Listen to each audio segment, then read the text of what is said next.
Salam əziz şagirdlər. Bugünkü mövzumuz 1-ci Qarabağ müharibəsinin başlanmasıdır. Gəlin mövzumuzu birlikdə öyrənməyə çalışaq.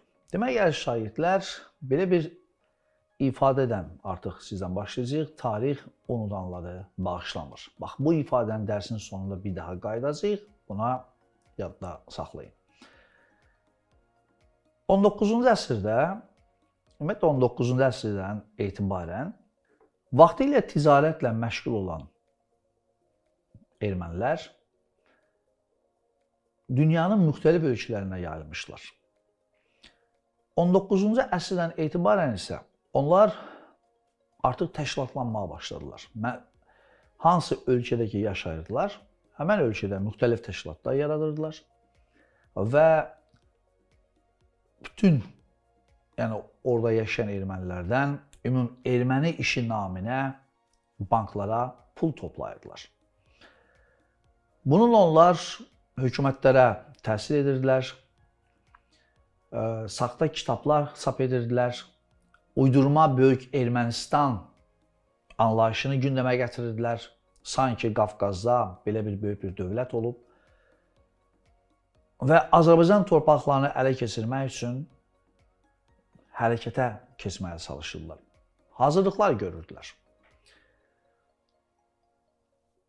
Bu zaman, yəni ki, Azərbaycanla onlar hətta bildiyiniz kimi biz Cumhuriyyət mövzusunu keçərkən ilk dəfə orada xüsusilə bildiniz, onlar Zəngəzur, Naxçıvan, Qarabağ kimi torpaq, Şərur, Dəriyəz kimi torpaqlarımızı ələ keçirməyə çalışırlar. Bunun üstündə erməni kilsə nümayəndələri, yəni xaricdə yaşayan, dünyanın bir çox ölkələrində bu səpələnən ermənilər ümumi hərəkətə keçməyə çalışırdılar. Azərbaycan torpaqlarının isə ermənilərin kütləvi köçürülməsi yadınızdadırsa 1828-ci ildə Türkmənistan müqaviləsindən sonra baş tutmuşdu. Məhz o vaxtdan Azərbaycanın xüsusilə Qarabağ bölgəsində, Naxçıvan bölgəsində, İrəvan bölgəsində məskunlaşan ermənilər, yəni onları əslində özü başına deyil, yəni Çar Rusiyası Türkmənistan müqaviləsinin 15-ci maddəsi əsasında köçürmüşdü. Məqsəd erməniləri özünə sosial dayaq yaratmaq idi. Yəni dayaq yaratmaq istəyirdilər. Ona görə də onlar xüsusilə Qarabağ bölgəsindən köçürməkdə xüsusi tapşırıqlar vermişdilər və təsəvvür edin ki, bu köçürmələr sonraki dövrlərdə də davam etmişdi. Qarabağda erməni muxtariyyəti. Deməli, əziz şagirdlər, Sovet dövründə bildiyiniz kimi Qarabağın dağlıq hissəsində yaşayan erməni əhalisinə muxtariyyət verilmişdi. Bu çox haqsız və ədalətsiz bir addım idi. Nə üçün? Çünki onlardan dəfələrlə çox Azərbaycanlılar Qərbi Azərbaycanda, yəni Ermənistanda yaşayırdı. Onlara belə bir hüquq verilməmişdi. Bu, məkirli planın bir hissəsi idi. Qarabağda məskunlaşan ermənilər, təsəvvür edin ki, burada tarixən, yəni xristiyan albanları, Azərbaycanın qədim dövləti olan Albaniyadan, bildiyiniz kimi orada xristiyanlıq rəsmi din elan edilmişdi. Orada az saylı artıq qalan xristiyan albanlar da ermənilərlə qaynayıb qarışaraq tədricən erməniləşdilər. Hətta müasir ermənilər özləri belə Qarabağda yaşayan bu ermənilərin çox hissəsini dönmələr adlandırır.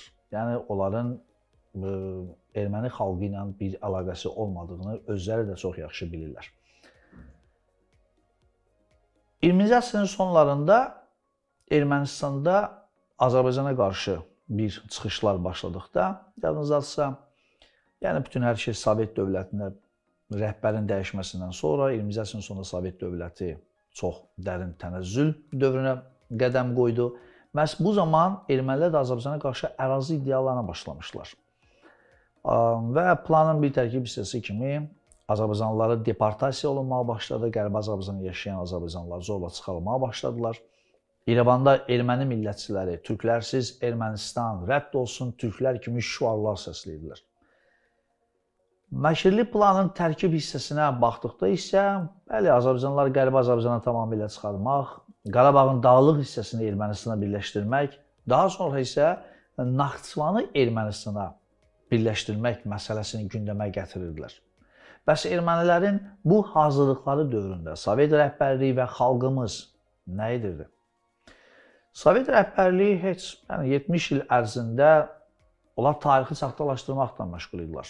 Erməni millətçilərin törətdikləri cinayətləri unutturmağa çalışırdılar.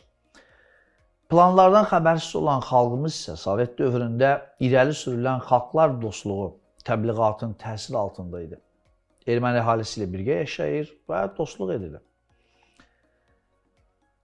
1988-ci ildə isə artıq ötən dərslərimizdən də bildiniz ki, Qarabağ münaqişəsi başladı. Yəni, birinci Qarabağ müharibəsi başladı deyə bilərik. Və hansı hadisələrdən başladı? Məhz Ermənistanda, yəni Qərbi Azərbaycanda yaşayan azərbaycanlıların deportasiya olunması ilə başladı. Və ermənilər açıq-aşkar Sovet dövlətindən Qarabağın dağlıq hissəsini Ermənistana birləşdirməsini tələb edirdilər. Və bu birinci Qarabağ müharibəsi kimi tarixə düşən hadisələrə şahid olduq. 1988-də başlayacaq bu müharibə, 1994-cü ildə bitəcək. Bəli, müharibənin başlanması ilə müharibənin əvvəlində biz müharibəyə hazır deyildik. Çünki ordu və vahid komandanlığımız yox idi. Yəni, Azərbaycan rəhbərliyi vaxtilə Sovet ordusunda xidmət edən Azərbaycanlılar hesabına yaratdığı müdafiə dəstələrinin hər biri öz başına fəaliyyət göstərirdi. Ordu quruculuğuna biz bu səbəbdən gec başlaya bildik. Hazırda kadrlardan da o ordumuzun orada bəzi fraqmentlərini görə bilirsiniz. Və sözsüz tarix unutqanlığı bağışlamadı. Yəni 20-ci əsrin əvvəllərində yaşanan faciələr, istər bu Mars soyqırımı olsun, istər Cumhuriyyət dövründə olan hadisələr olsun, Sovet Azərbaycanın əvvəllərində Şərur Dəryazı itirdiyimiz vaxtlar olsun, Qərbi Zəngəzur itirdiyimiz vaxtlar olsun.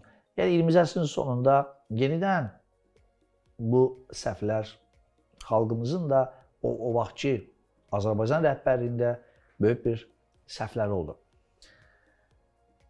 Başlanan müharibənin qarşısını ümumiyyətlə almaq mümkün olmadı. Nə üçün mümkün olmadı? Bu müharibə hansı faciələrə yol açacaq? Müharibə hansı Azərbaycan qəhrəmanlarını da tarixə yazacaq? Yaranmış çətin vəziyyətdə Azərbaycan xalqını kim xilas edəcək? Baxın, əziz şagirdlər, bu sualların cavablarını biz sizinlə növbəti dərsimizdə tapmağa çalışacağıq. Bugün isə onu sizə qeyd edim ki, bu mövzunu daha dərindən öyrənmək üçün dərslikdən də mövzunu, o cümlədən bizim portaldan, konspektlərdən də istifadə etməklə daha dərindən öyrənə bilərsiniz ki, növbəti dərsə tam hazır ola bilək. Sağ olun, növbəti dərsdə görüşənədək.